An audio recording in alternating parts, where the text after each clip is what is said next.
Cabinet goes on 3-day retreat. Government monitors earthquake in the Caribbean Sea and...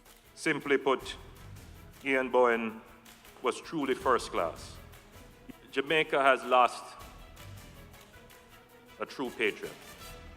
You're watching Jamaica House Weekly. I'm Carrie-Ann Smith. At the top of the week, Prime Minister Andrew Holness led Cabinet in a 3-day retreat. Among the matters discussed were plans for the 2018-2019 budget, economic growth, and the ongoing wage negotiations with the public sector. National security and safety issues were also discussed during the retreat, which started on Wednesday. On Tuesday night, Prime Minister Holness turned his attention to a 7.6 earthquake that hit off the coast of Honduras. A tsunami warning was issued for Caribbean countries, including Jamaica. That warning was lifted a few hours later. Back on land, a trough disturbed weather patterns causing severe flooding, land slippages, and blocked roads. The eastern parishes of St. Mary and Portland were severely impacted by the trough. On Wednesday, Prime Minister Holness deployed the Jamaica Defence Force to assist in recovery efforts.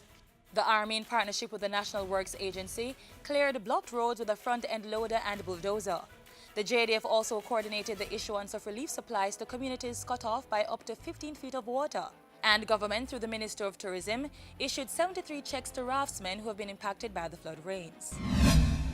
The Prime Minister sat with members of the National Leadership Prayer Breakfast Committee Tuesday. The committee shared plans for the 38th gathering of the prayer breakfast scheduled for Thursday, January 18. Let's Stop It, Return to Righteousness is the theme for this year's staging. On Friday night, Mr. Holness showed his support for the entertainment sector, attending day 1 of the 25th staging of Rebel Salute. The Prime Minister also got the chance to see his brother, Kevin Mighty Mystic Holness, perform for over 25,000 persons who were in attendance.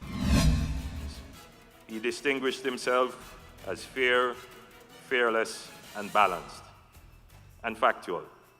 Prime Minister Andrew Holness paying tribute to the late Ian Bowen, former Chief State Liaison and Deputy CEO of the Jamaica Information Service.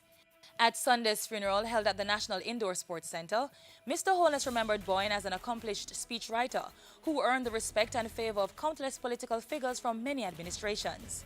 My personal interaction with Ian found him to be the consummate communicator and scholar.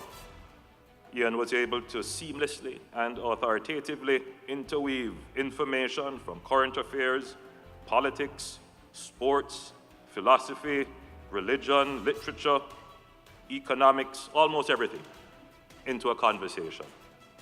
The undeniable profile of true hard talk. Bowen passed away on December 18, 2017. He was 60 years old. And that's it for Jamaica House Weekly. Be sure to join us next time for more of the news stories coming out of the office of the Prime Minister.